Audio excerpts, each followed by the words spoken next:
See, is a representation of the leadership in Nairobi, and especially those extracted from the Kenya Kwanza Coalition.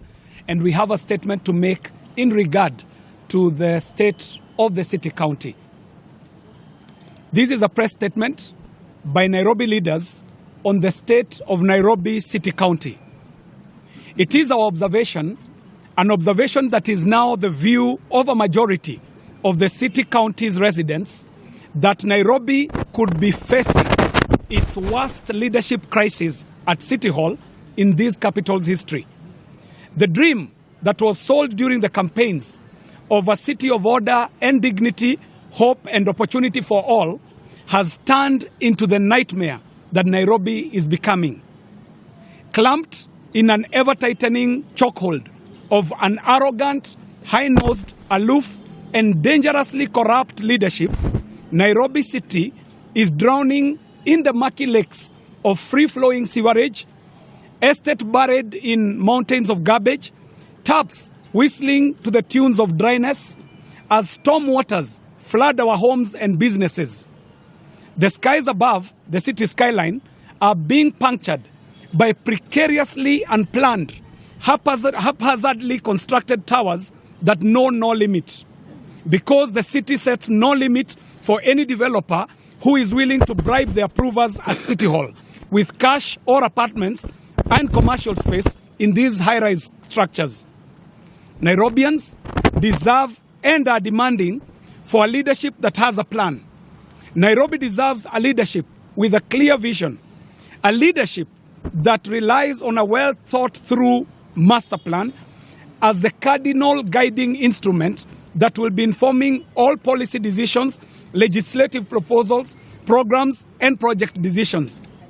Now, almost 2 years after elections, the city is running Kiuduzo without any pronounced blueprint, with incoherent and disjointed efforts that prioritize only the projects and programs that feed the insatiable greed of the new City Hall kleptomaniacs. The city county, actually, this current city county government will go down in history as the most incompetent, inept, deceptive, amateurish, insensitive, and morally degenerate administration yet. With only 2 years in office, the charges being brought against this city county government are innumerable, and they keep mounting.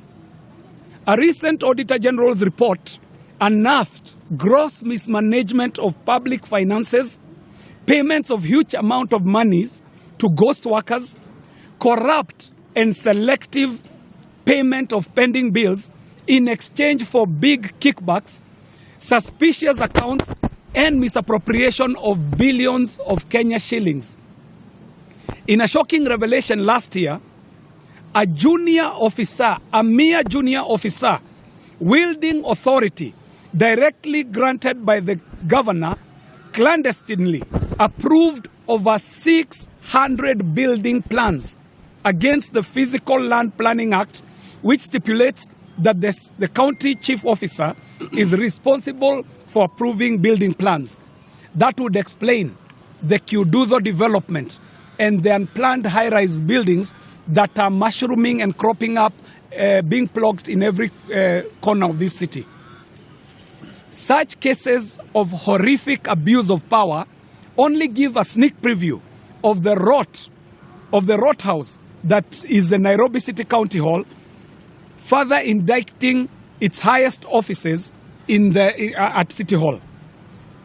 The arrogance displayed in the acquisition of private personal luxury assets by the city's top leadership is shocking.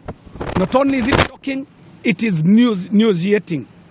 Never before has Nairobi ever been pilfered so brazenly, so crudely, and never before with so much display of juvenile bravado, intimidation, exclusion, and undermining of those who they are not able to pay to buy with their looted billions.